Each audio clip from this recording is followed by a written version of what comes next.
Jesus. All we want is Jesus. Make room for the King. Make room for the King. Let the King of Kings come. Let the King of Glory come. The Lord of hosts. The Lord strong and mighty. Cherubim, 4 and 20 elders, holy,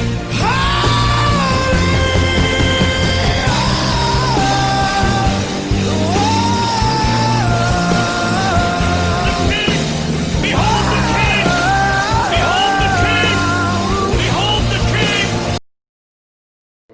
Falar sobre a história da igreja, né?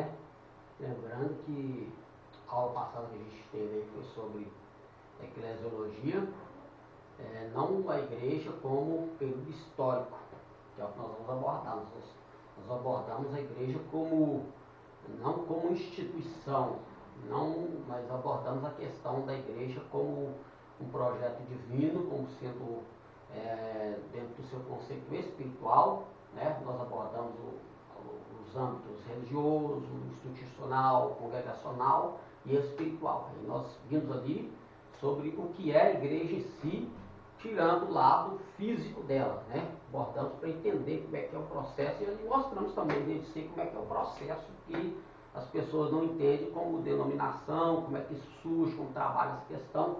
Então foi muito produtivo, muito importante a gente saber disso. Agora nós vamos entrar, abordar o conceito agora da igreja, já a ação da igreja, né? A ação da igreja.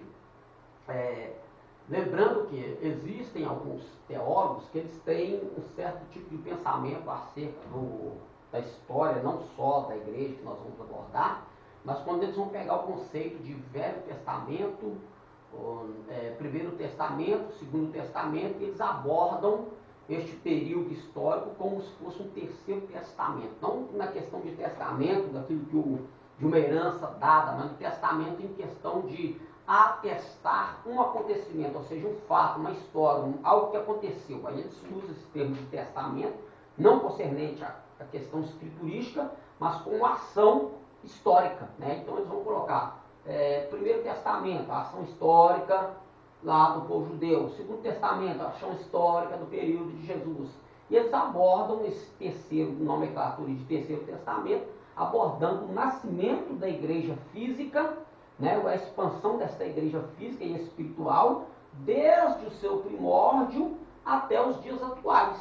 Então eles abordam, alguns teólogos têm esse tipo de pensamento ou de divisão acerca da igreja ou do projeto de Deus, igreja, tá? De Deus como o fato da igreja.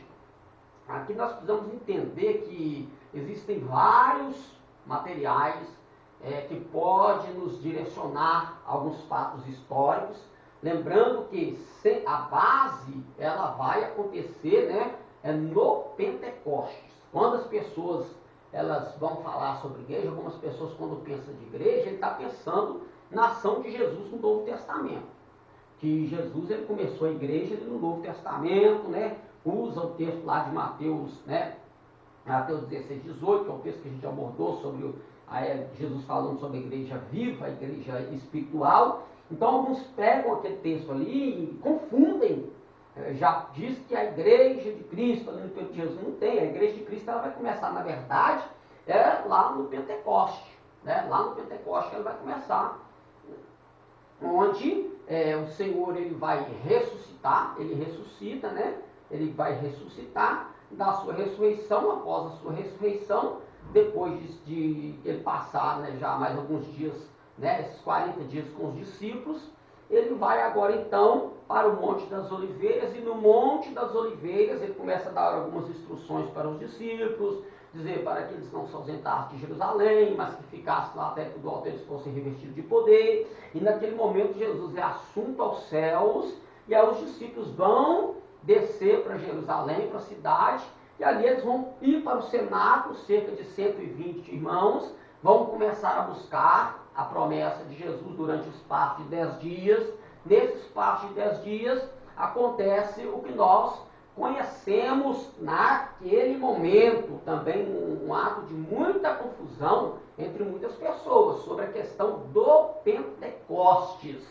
Então a gente tem que entender a questão do Pentecostes, né? Do Pentecostes. A gente tem que entender a questão do Pentecostes como sendo uma festa. Nós não podemos desassociar. Nós não podemos desassociar o nascimento da igreja, né? Vamos pôr aqui, nascimento, igreja. Nós não podemos, na verdade, não é desassociar, nós não podemos mesclar, vamos pôr assim, mesclar o nascimento da igreja com a festa do Pentecostes. Porque nós sabemos que a festa em si do Pentecostes, ela acontece 50 dias após a Páscoa, que é justamente o período, né, o período que Jesus ele vai fazer o seu sacrifício como cordeiro vivo, né, na sua ressurreição. Ele passa então, aí nós temos aqueles 40 dias, e nós temos os 50 dias, que onde a festa do Pentecostes ela vai acontecer 50 dias depois da Páscoa, que era simplesmente uma festa de celebração da colheita, onde o povo celebrava pela colheita que eles tiveram naquele período. Então dá certinho, e aí justamente nessa festa das colheitas, né, ou das primícias, que vai acontecer a primeira conversão. A primeira conversão de pessoas para o nascimento da igreja acontece no Pentecoste. A colheita, e é justamente nesta festa que vai acontecer a descida do Espírito Santo, né? A descida do Espírito Santo, ela acontece justamente, então nós temos aqui o quê? Nós temos algo espiritual acontecendo, a igreja nascendo no âmbito espiritual, e uma confirmação desse nascimento. Os primeiros cristãos batizados com o Espírito Santo acontecem no Pentecostes, primícias, e os primeiros conversos acontecem no Pentecoste. Parece que é até o quê? Parece que como é que a gente costuma dizer? Coincidência. É uma coincidência, não, ela coincidiu, não é uma coincidência. Deus ele está dominando a história, então ele está mostrando o nascimento da igreja, a colheita começou. Então a alegria pela essa colheita, ela está começando aqui. Então nós temos a primícia do Espírito e nós temos a primícia dos conversos. Claro, porque aqui vão ser aqueles primeiros que os apóstolos, né, da igreja, os apóstolos, eles vão, nesse momento aí, Pedro, né, vai pregar em Atos 2, mas a gente tem que entender que quando fala de pentecostal, a palavra pentecostal, a nomenclatura pentecostal nos nossos dias, ela tem uma visão diferente do que verdadeiramente é ser um pentecostal. O pentecostal era aquele que iria no dia de Pentecostes levar a sua primícia, celebrar a colheita, agradecer a Deus pela colheita nesta festa do Pentecostes.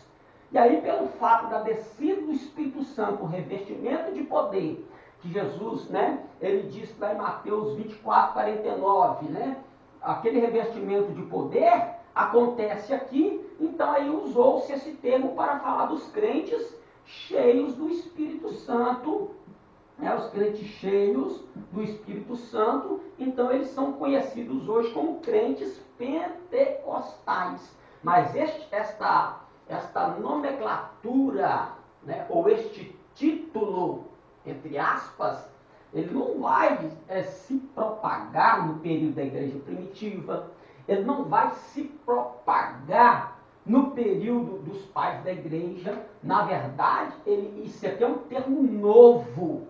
Esse termo de crentes pentecostais é um termo novo. Ele é do nosso tempo. E nós já conhecemos a história, né, que vai acontecer nos Estados Unidos, na Rua Azusa. É ali que vai acontecer o movimento pentecostal, ele vai surgir ali. mas é ali que teve essa efusão do Espírito? Não. É porque ali, naquele momento ali, né, a igreja, elas é uma igreja ortodoxa, né, nós sabemos que as igrejas anglicanas, as igrejas batistas, elas já tinham a sua comunhão, mas aí, quando Charles Parham, se não me falha a memória, quando Charles Parham ele vai ser cheio do Espírito Santo, então ele vai abrir uma congregação ali próximo a uma faculdade batista. Este Charles Parham, ali na cidade de, não sei se é Boston, esqueci o nome da cidade, mas nos Estados Unidos.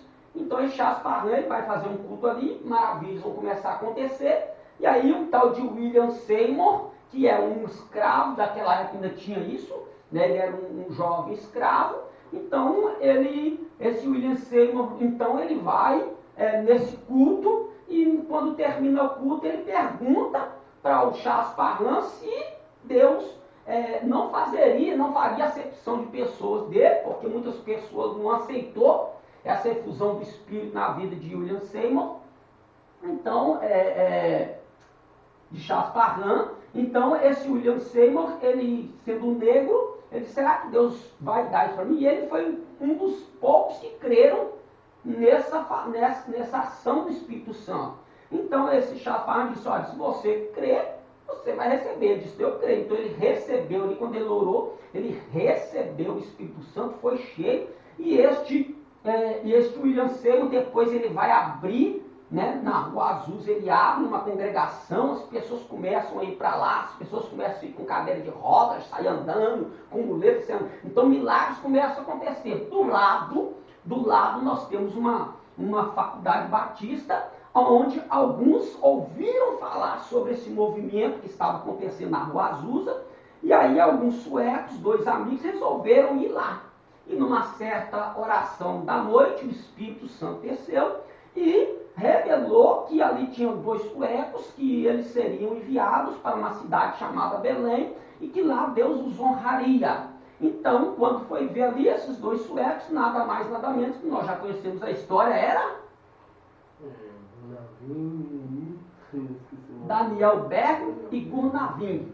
Então, esses 2 suecos, então, eles vão receber esse poder, e eles, quando vão pesquisar no mapa, eles vão ver que só tinha uma cidade com esse nome, Jerusalém, e a outra no Brasil. É onde eles vão partir aqui para o Brasil. Então, esse movimento, essa nomenclatura pentecostal, vai nascer neste período. É um termo novo, mas o Pentecoste é um fato, a descida do Espírito Santo é um fato, mas essa terminologia crente pentecostal vai surgir ali, tá? E nós sabemos que, claro que quando chega aqui, eles vão procurar uma igreja batista, porque eles são batistas, tá? Então tem crente assembleano que não gosta de falar isso para os outros.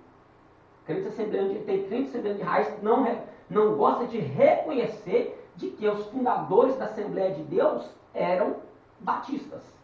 Então, eles sendo batistas, aí você conhece a história, mas aí eles vão fundar primeiro a igreja, missão evangélica, não sei o que lá, uma terminologia assim, não vai ser a primeira Assembleia de Deus. Depois, muitos anos depois, que vai surgir, que eles vão mudar o nome para a Assembleia de Deus do Brasil. Aí, muitos anos depois que vai acontecer, que aí vai, mas isso lá na cidade de Belém, Pará. E aí nós já conhecemos a história. Mas então, voltando aqui, só para explicar o termo pentecostal que nós temos hoje, então ele surge nesse âmbito aí. Então, aí quando os discípulos recebem o poder do Espírito Santo, aí nós vamos ter do ano 33, até o ano 35 aí, da ascensão de Cristo até 35, nós temos, né, depois de Cristo, aí nós temos a pregação de Estevão. Aí nós vamos ter a pregação de Estevão, né, nós temos a pregação de Estevão. Estevão vai pregar ali, né, nós sabemos que os primeiros conversos, os primeiros cristãos inseridos dentro da igreja, no nascimento da igreja, eles são judeus, tá? São judeus em primazia primeiro judeus e prosélitos.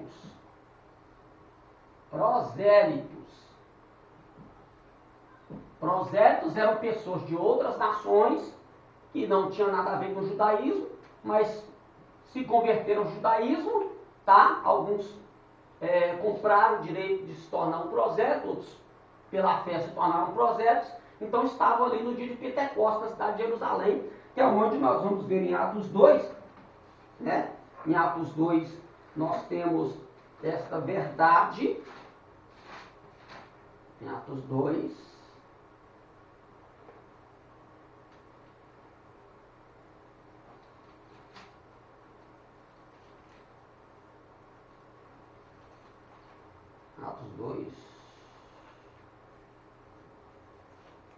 aqui Atos 2, verso 9, a seguir, verso 8, Senhor, como pois os ouvimos cada um a nossa própria língua em que somos nascidos, partos e medos, elamitas, os habitantes da Mesopotâmia e Judéia, Capadócia, Ponto, Ásia, Frígia, Panfilha, Egito, partes da Líbia, junto a Cirene, forasteiros romanos, tanto judeus como prosélitos, tá? Tanto judeus como prosélitos, cretenses, árabes, todos os temos ouvidos em nossa própria língua falar das grandezas de Deus. E todos se maravilhavam, estavam suspensos, dizendo uns para os outros, que quer dizer isto? Então aí nós temos esses prosélitos judeus, tá? São os primeiros conversos da igreja, mas eles, até a pregação de Estevão, nós temos isso aqui. E aí Estevão, né, ele vai, nós já sabemos, aí depois de Estevão, nós temos de 35, né, até Estevão, aí nós vamos até o ano 50, que vai ser o concílio. No ano 50 nós temos o primeiro concílio, que é o concílio de Jerusalém. Nesse concílio de Jerusalém, o evangelho já está sendo pregado. Acontece a morte de Estevão, em 35 acontece a morte de Estevão, acontece a perseguição, né? Os apóstolos, a igreja começa a ser perseguida, nessa perseguição começa a se espalhar. Aí começa a se espalhar os cristãos pelas regiões, né? Cumprindo aquilo que Jesus disse, né? Jerusalém, Samaria, Judéia, até os confins da terra, começa a cumprir essa profecia de Jesus, essa ordem de Jesus começa a cumprir, né? Quando eles recebem, começa a sair de Jerusalém através da perseguição, da morte de Estevão até o concílio, nós já temos a primeira demanda do apóstolo Paulo, né? Ou a primeira missão do apóstolo Paulo, onde ele vai começar, juntamente com Barnabé, a ganhar almas para Cristo. Só que aí o que acontece? Aí são aqueles que não são judeus nem prosélitos, aí já são gentios. Então os gentios, eles estão já nesse período aqui, ó, nesse intermediário entre 35 a 50, os gentios estão inseridos aqui. Então, quando acontece, aí os judeus e prosélitos estão vendo que os gentios estão recebendo Cristo como Salvador, mas não estão guardando preceitos da lei mosaica, eles começam a debater, né, com Silas e Barnabé, e aí vai acontecer o concílio, que é no capítulo 15 de Atos, né, capítulo 15, verso 1 de Atos. Aqui, ó. Então, alguns que tinham descido da Judéia ensinavam a seus irmãos: se vós não circuncidados conforme o uso de Moisés, não podeis salvar-vos. Tendo tido Paulo e Barnabé não pouca discussão e contenda contra eles, resolveu-se que Paulo, Barnabé e alguns dentre eles subissem a Jerusalém aos apóstolos e aos anciãos sobre aquela questão. E eles, sendo acompanhados pela igreja, passaram pela Fenícia, por Samaria, contando a conversão dos gentios, e davam grande alegria a todos os irmãos. Então, este concílio vai acontecer porque os gentios agora também estão sendo inseridos na igreja. Então, deste período aqui, aí já os gentios começam a se inserir na igreja. Nós temos o concílio. Dentro do concílio é resolvida a questão de como, né, Tiago ele vai dar o seu voto de Minerva, ou seja, que vai fechar toda a questão no versículo de número número 18, a seguir do capítulo 15, ó, que são conhecidas desde toda a eternidade, pelo que julgo que não se deve perturbar aqueles que dentre os gentios que se converteram a Deus, mas escreve-lhes que se abstenham da contaminação dos ídolos, da prostituição, do que é sufocado e do sangue. Porque Moisés, desde os tempos antigos, tem em cada cidade quem o pregue, e cada sábado é lido na sinagoga. Então aí ele vai dar o seu voto de Minerva, ele vai, né, aí eles vão concordar com a fala de Tiago, e aí aí continua-se a pregação do apóstolo Paulo. Ele vai agora na sua segunda viagem, alguns irmãos vão acompanhar ele aí. E aí deste concílio, nós temos, né, a igreja dos gentios, que vai até o ano 50, que nós temos ali. E aí nós vamos ter a questão do concílio até o martírio de Paulo, que vai ao ano 68. Até o ano dos 50 ao 68, aqui nós vamos ter o martírio de Paulo, né? Ou a morte de Paulo. Né? Nós temos a morte de Paulo. Nesta questão da morte de Paulo, aí entra o que é conhecido como Era Sombria. A Era Sombria. Nesta Era Sombria, ela vai estender-se do ano 68, que é a morte de Paulo, até o ano 100, até a morte de João, o apóstolo, né, o último apóstolo.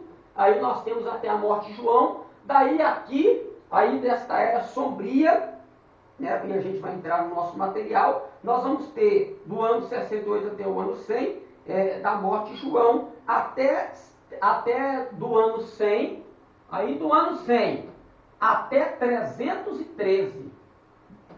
Nós temos aí, do ano 100 até 313, começa-se agora a perseguição da igreja. E aí a igreja ela continua tendo seus passos. Aí do ano 313 nós já sabemos que aqui vai acontecer onde o imperador, que ainda não é imperador, mas ele é um grande, vamos dizer assim,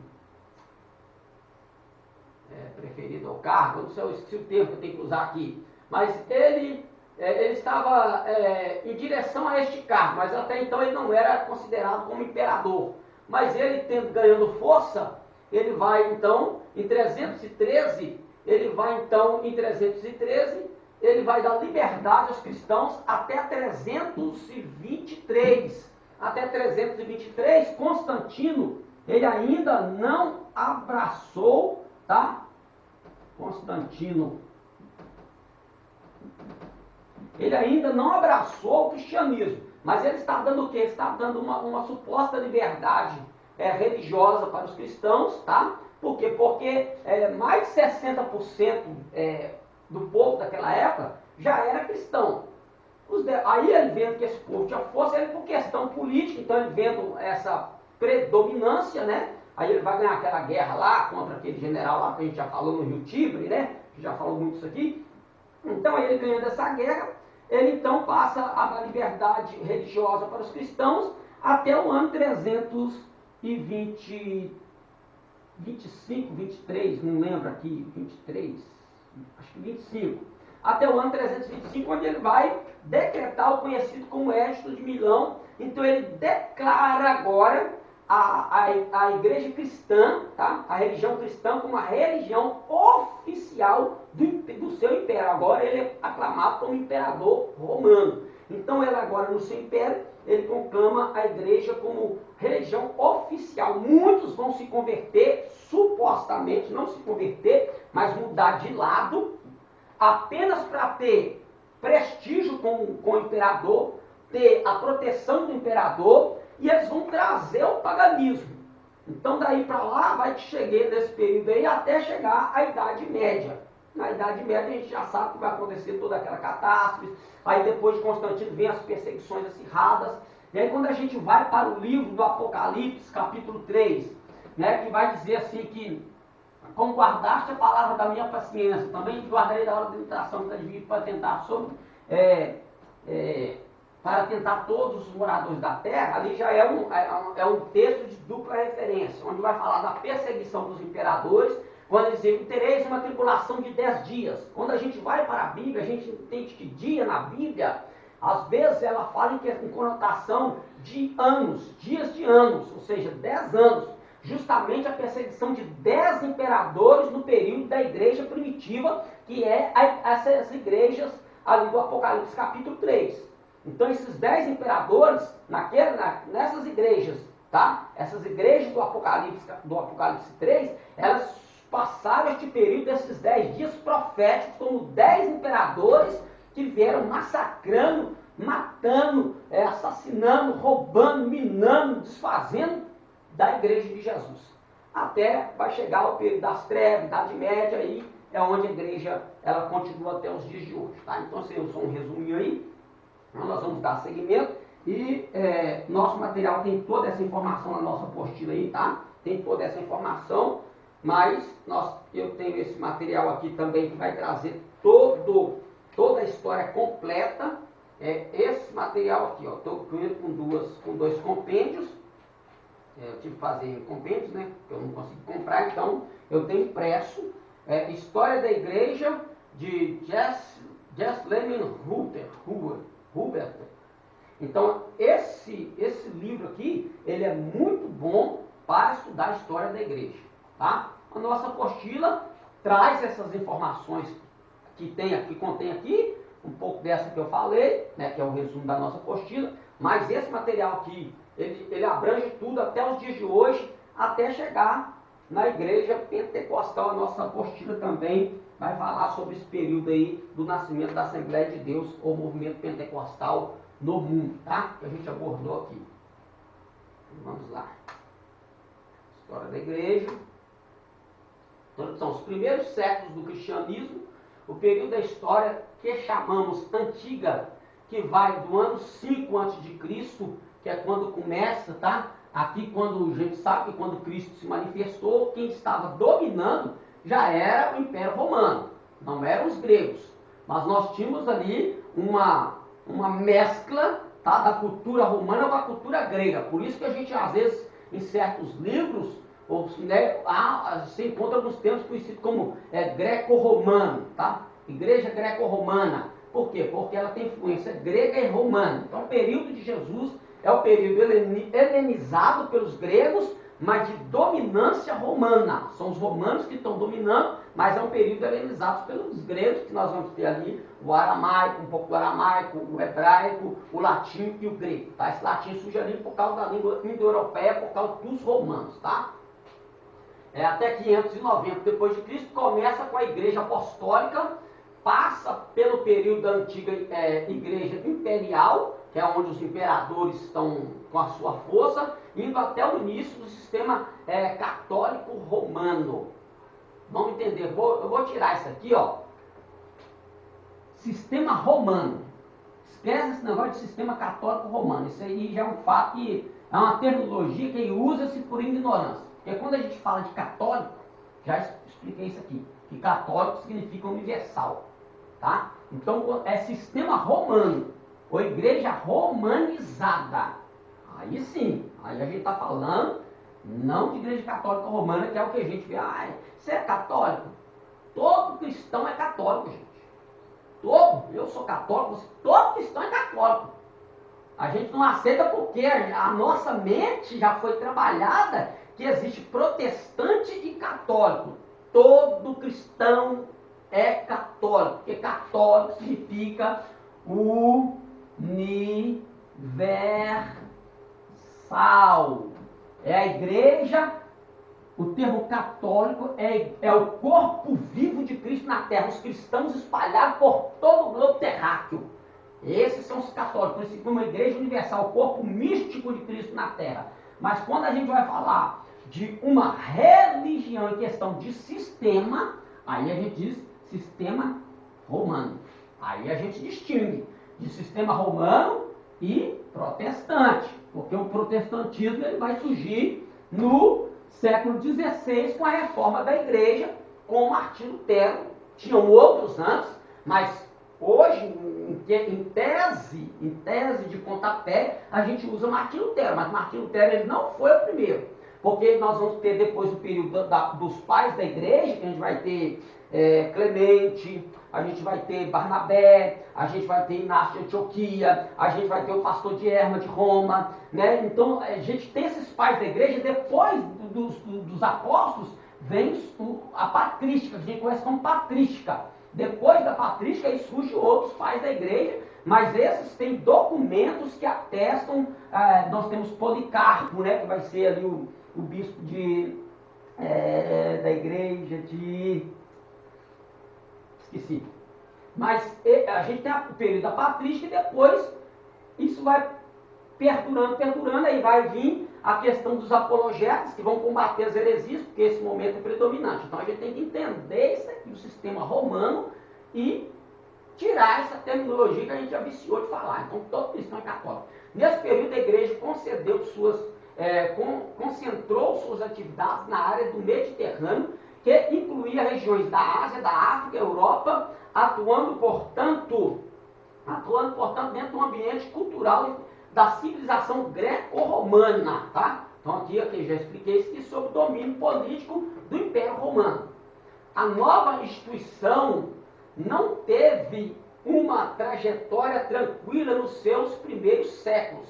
Por que aqui tem essa questão de nova instituição? Porque quando a igreja, o corpo místico de Jesus, a igreja, o corpo vivo de Jesus, se inicia com Pentecoste, como muitas pessoas dizem, mas na época dos discípulos, pessoas que metendo pau nem pessoas que abrem uma congregação, no dia de hoje. Mas não existia esse negócio, existia, porque na época, como é que a igreja se reunia? Ela se reunia em casas e em questões alugavam-se salões para praticar a reunião da igreja já no período apostólico. No período apostólico tinha essa atividade de alugar salão, tá? Nós temos isso aí, que o cenáculo era um local alugado, onde aconteceu o Pentecoste, era um local que não era dos discípulos, foi alugado. Jesus fazia isso, procurava salões para poder reunir os seus discípulos, tanto é que ele fez isso quando foi celebrar a ceia. Então Jesus já trouxe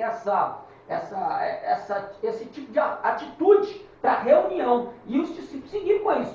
Em casas, não era só em casa. Mas na época só se reunia em casa. Isso é pessoas que não conhecem nada de história da igreja, como corpo místico e corpo físico, tá? Então já tinha essas instituições, só que no nosso período, na nossa era, que vai ganhar mais força, né? Não teve mais trajetória tranquila em seus primeiros séculos. Desde cedo enfrentou perseguições, primeiro pelos judeus, depois pelos imperadores romanos. Por quê? Porque os judeus é aquilo que a gente viu lá no Atos 15, né? Que eles vão questionar, e aí vai vir aquelas questões de surgir a questão do judaísmo, contra a liberdade dos cristãos, isso aí tudo vai ser tratado depois, e aí vai vir a questão também das doutrinas, vão surgir por aí, vão começar a surgir as questões doutrinárias por aí. Também sofreu ataques de dentro, tendo que combater heresias e controvérsias doutrinárias. Então vai começar a desenrolar o período doutrinário, por mais que eles não estão tendo, aquilo que eu já expliquei muitas vezes aqui, que eles não escreveram, porque essa carta aqui vai ser canonizada, vai se tornar um livro canônico, vai fazer parte da palavra de Deus. Eles não tinham essa mentalidade, mas Deus foi guiando a história e depois fecha o seu cano como inspiração divina das cartas e das epístolas.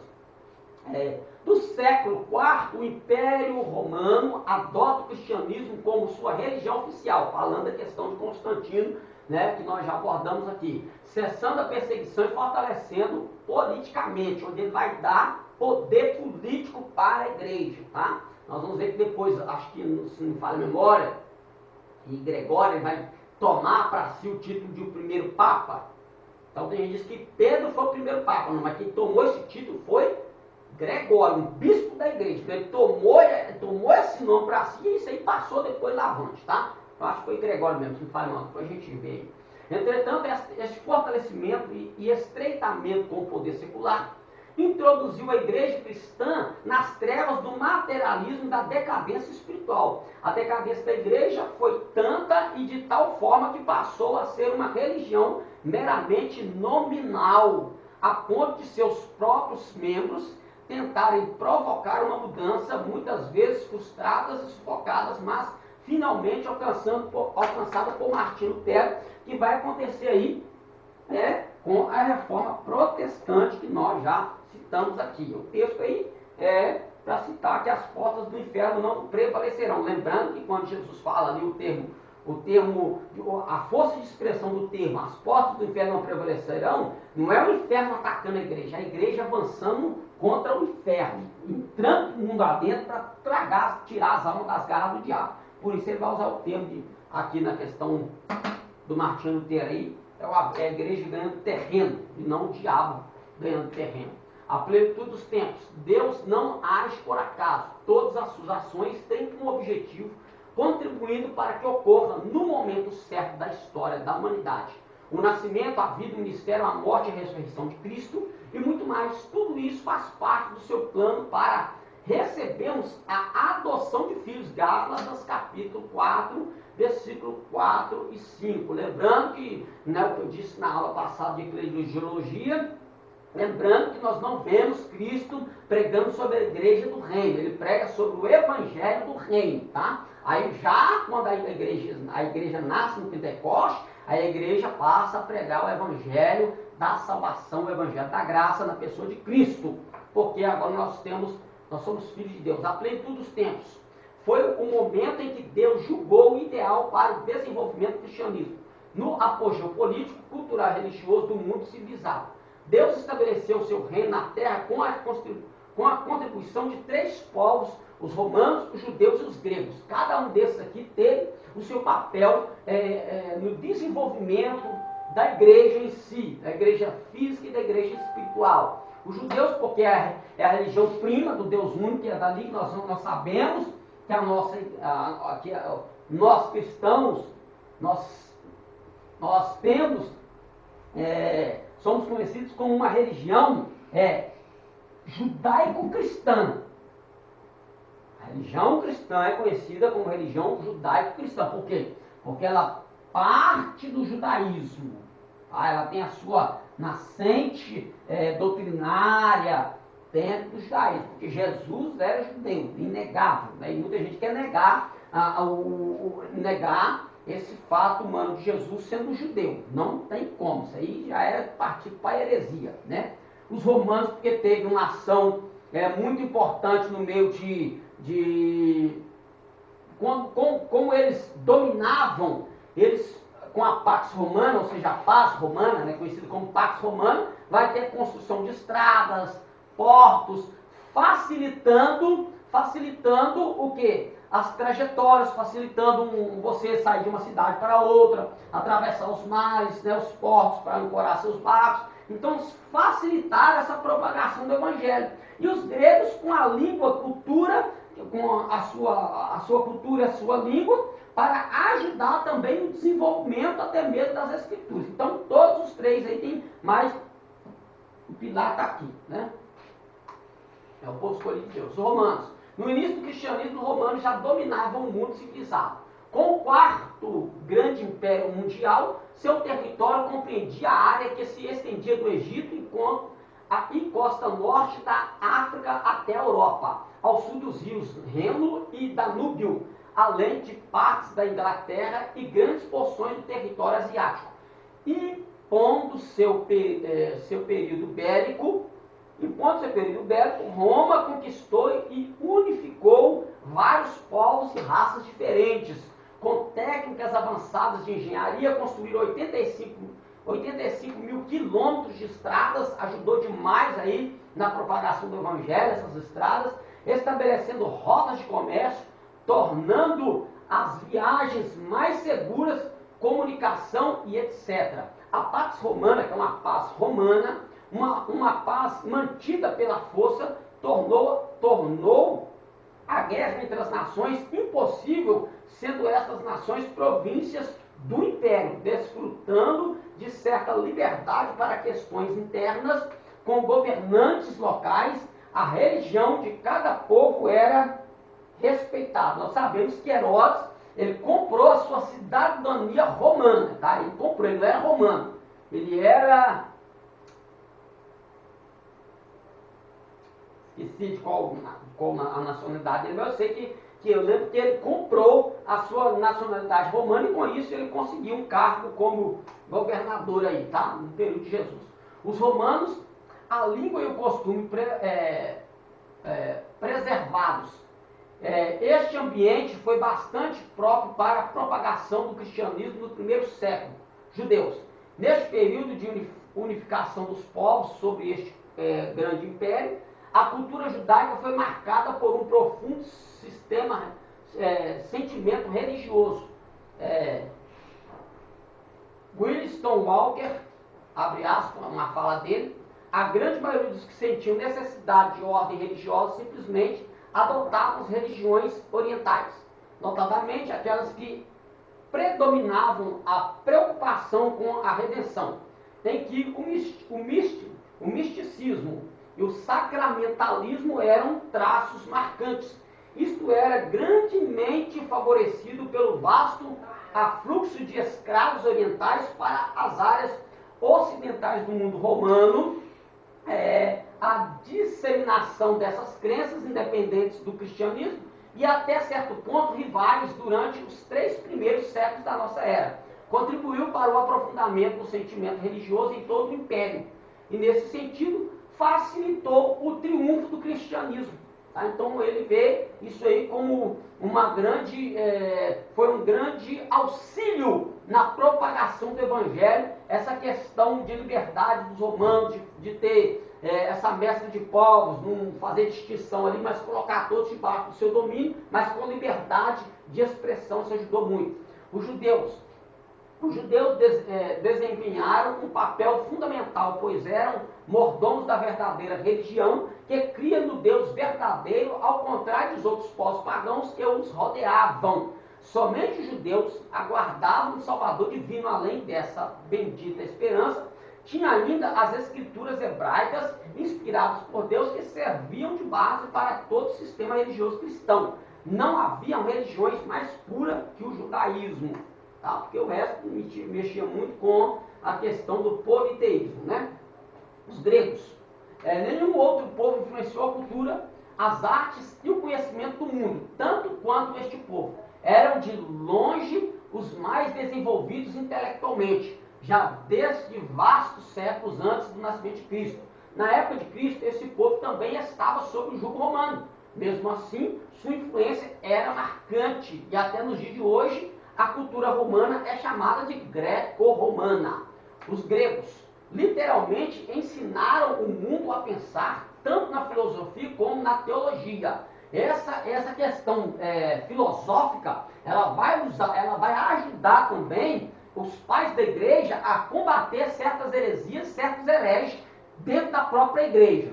Um dos embasados nessa questão é o Santo Agostinho de Hipona, o bispo de Hipona, que ele, sendo filósofo, ele vai conseguir debater alguns pontos teológicos, porque precisa de um conhecimento filosófico para entender a questão e acabar com essa demanda dentro da questão da heresia lá, daquele período lá. E essa maneira grega de raciocínio era que predominava nos primeiros séculos do cristianismo. Robert Hansen.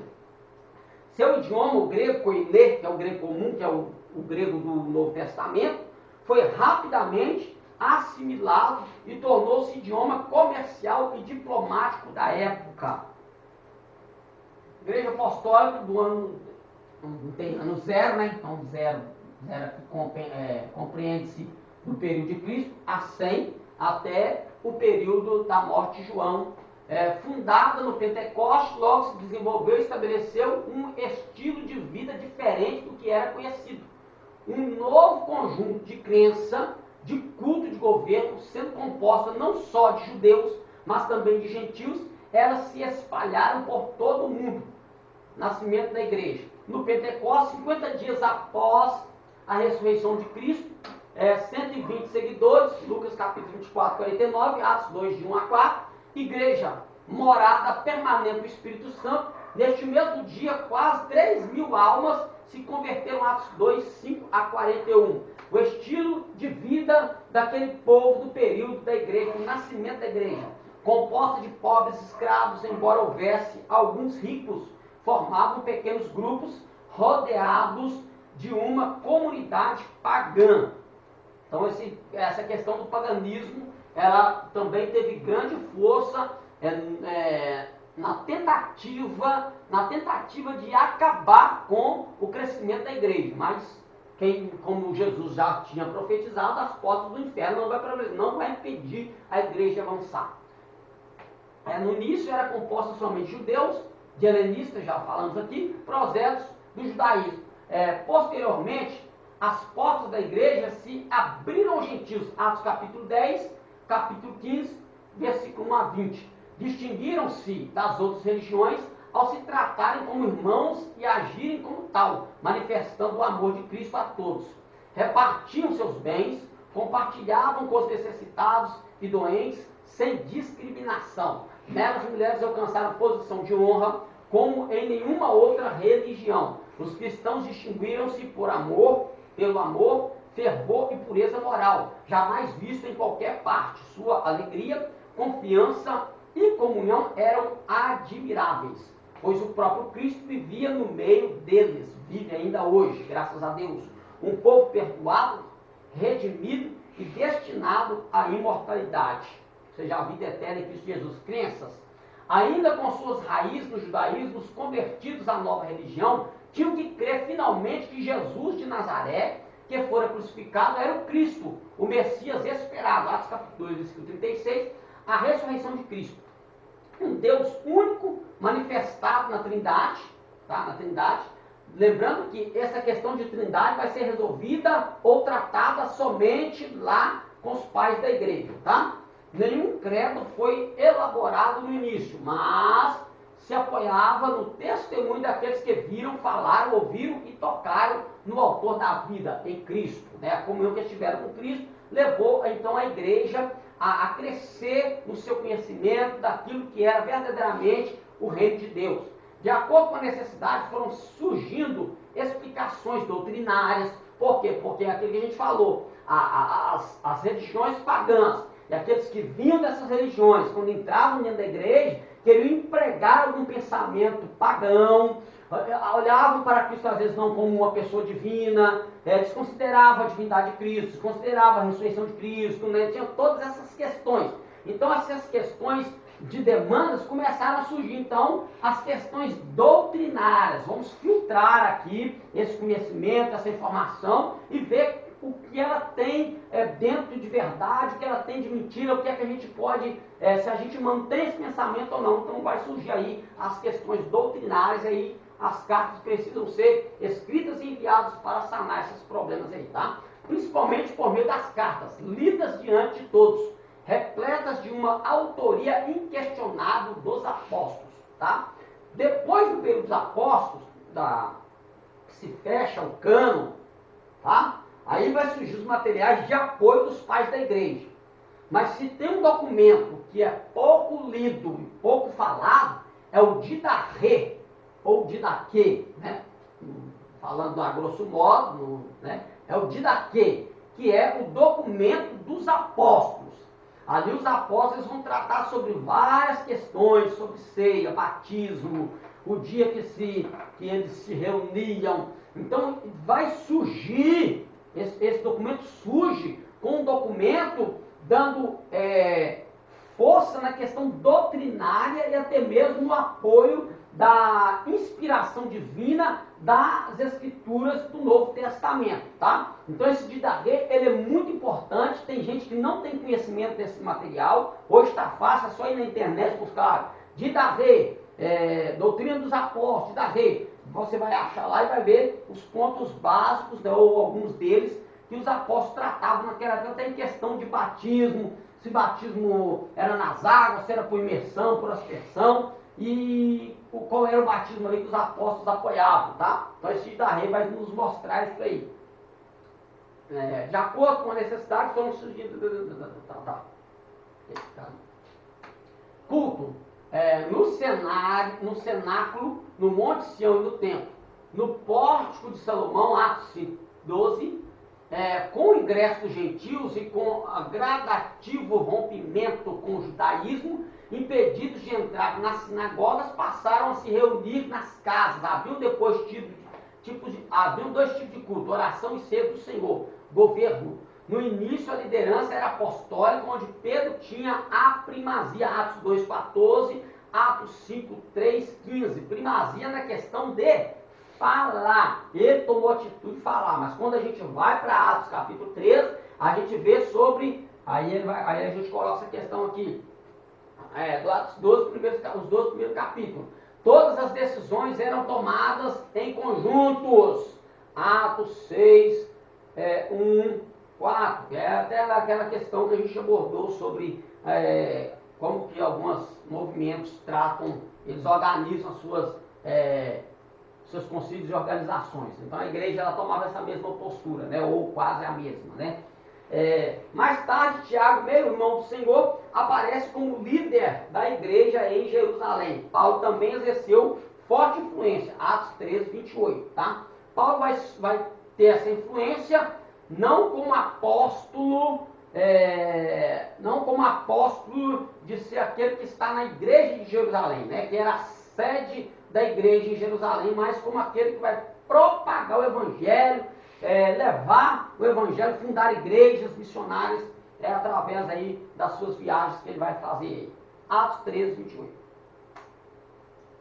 Expansão. A igreja começou a se expandir muito rapidamente após o Pentecostes. Começa uma expansão entre os estados na cidade, levando as boas novas às civilizações. Em Jerusalém, a igreja rapidamente atingiu 5.000 convertidos, Atos 4:4. Somente após a morte de Estevão, Atos capítulo 6, verso 8 ao capítulo 8.1, devido à perseguição liderada por Saulo, inicia-se o trabalho missionário, pois os crentes fugiram para vários lugares, levando a semente do evangelho, Damasco, Antioquia, Samaria, Gaza, Jope, Cesareia, os primeiros 15 anos. Depois disso, houve relativa paz, mas no ano 44, Herodes Agripa I promoveu outra perseguição, matando o apóstolo Tiago decapitado, Atos capítulo 2, verso 2. Os outros apóstolos deixaram, capítulo 12, né? É capítulo 12, não é capítulo 2, acho que é capítulo 12, né? Capítulo 12 mesmo. Não é? Capítulo 12. Faltou ali, eu colocar um ali, ó. Capítulo 12, isso mesmo. Vai matar Tiago e depois vai prender Pedro. Isso. Esse Tiago que morre aí, ó, irmão de Jesus não, né? Hã? Esse Tiago que é decapitado aí não é irmão de Jesus, não. Não. Esse Tiago aí é o Tiago, acho que irmão de João, filho de Zebedeu. Tiago, irmão de João, filho de Zebedeu. Isso mesmo. Porque o Tiago aparece no capítulo 15. Isso mesmo. Boa pergunta, tá? Tem pessoas que confundem, né? Porque é um nome comum, né? Assim como o nome de Jesus era um nome também comum naquela época. Então, bem lembrado aí, Atos capítulo 12, não é capítulo 2 não. Os outros apóstolos deixaram a cidade e começaram um trabalho missionário por todo o mundo romano. Nesse período se destacam Pedro e Paulo. A igreja experimentou um crescimento assombroso. Essa questão de Pedro e Paulo, a gente vai entender isso quando a gente lê Gálatas, capítulo de número 2 ou 4, não sei, não lembro. Capítulo 2 ou 4.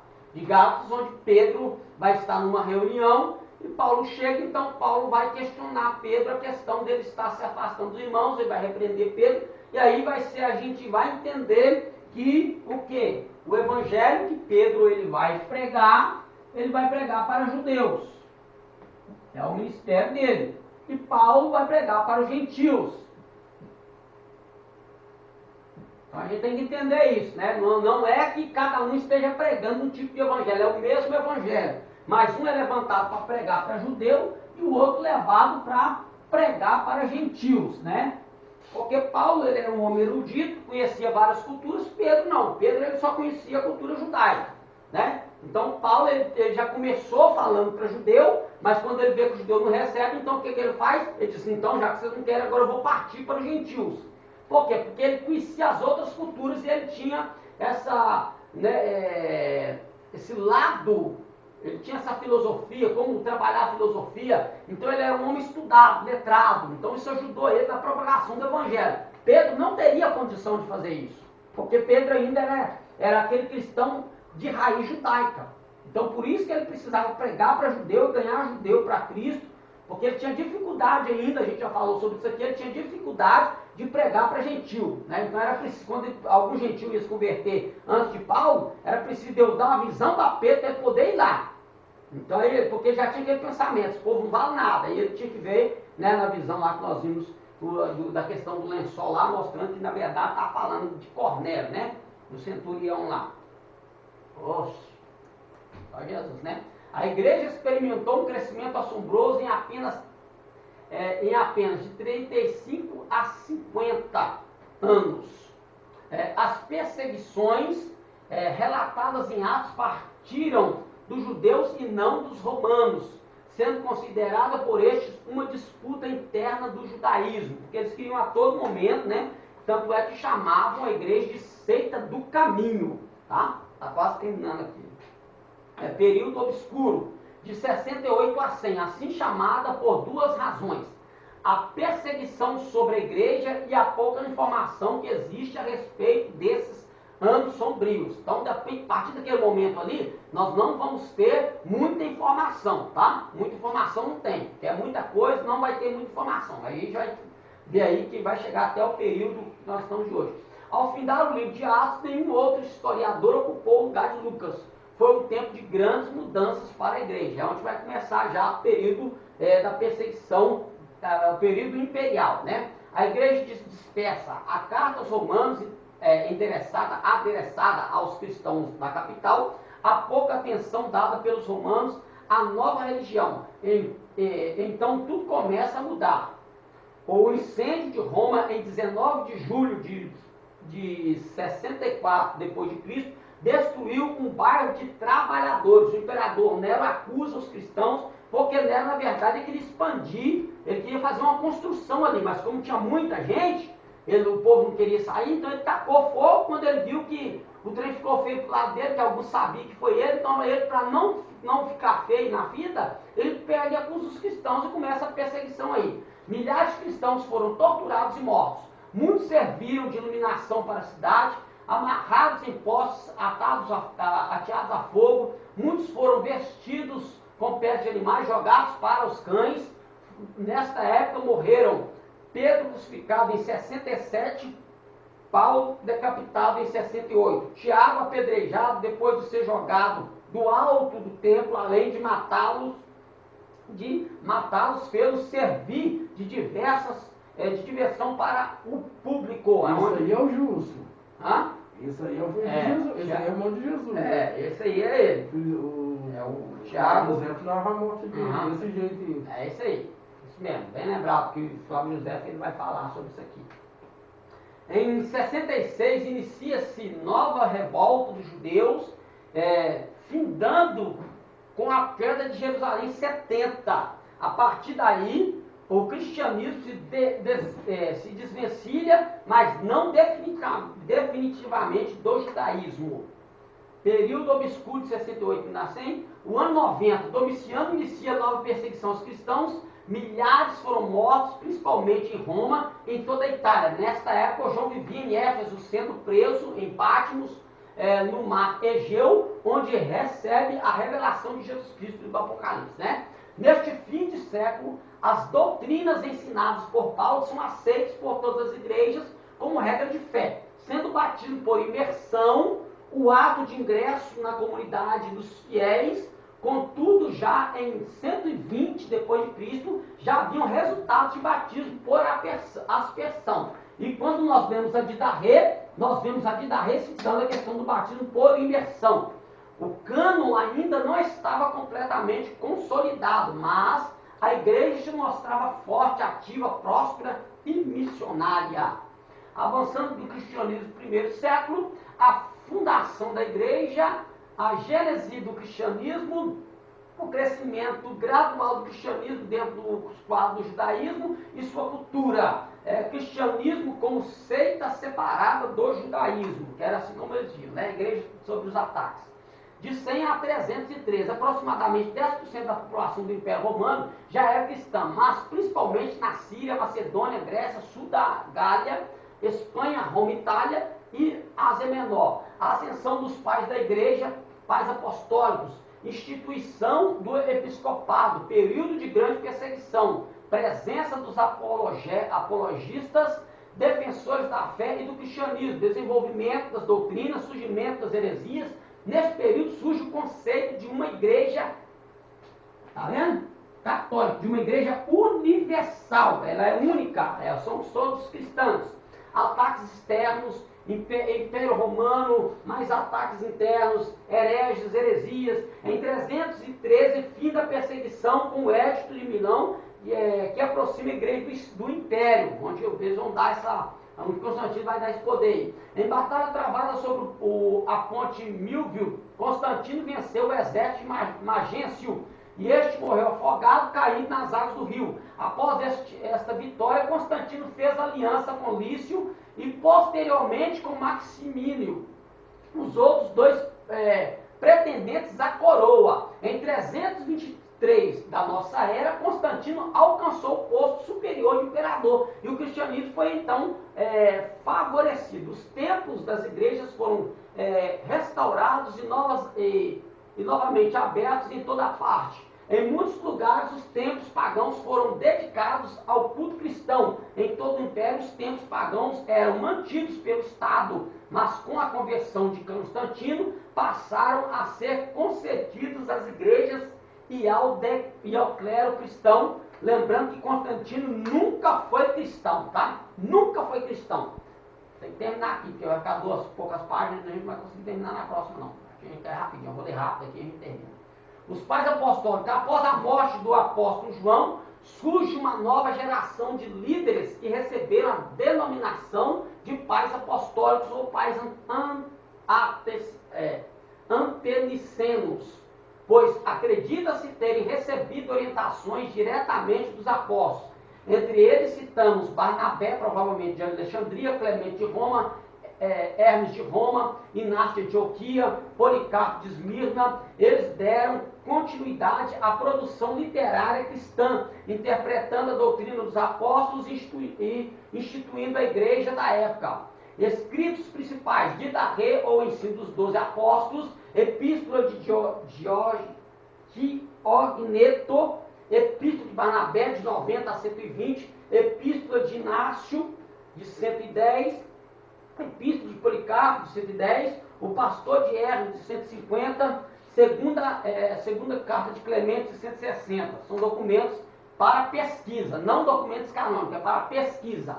A instituição episcopal monárquica. As epístolas de Inácio mostram o surgimento do bispo monárquico, aquele que é a autoridade eclesiástica principal em uma igreja ou grupo de igreja. A jurisdição em geral era restrita ao limite das cidades. O cargo de bispo passa a distinguir-se de presbítero, porque na verdade bispo vai ser supervisor. E aí depois a gente vai ver essas questões. Cada igreja tinha um bispo, presbítero e diácono. O período do crescimento do poder papal começa com o pontificado de Gregório. Esse aí tomou da marra esse nome aí, tá? Primeiro, o Grande. E teve o apogeu do tempo de Gregório VII, mais conhecido por Hildebrando. Hildebrando reformou o clero que se havia corrompido. Ele elevou as normas de moralidade de todo o clero, exigiu o celibato dos sacerdotes, e aqui começa esse negócio de que padre não pode casar, libertou a igreja da influência do Estado, por fim a nomeação de papas pelos reis, pôs fim à nomeação de papa pelos reis e imperadores. E o Hildebrando impôs a supremacia da igreja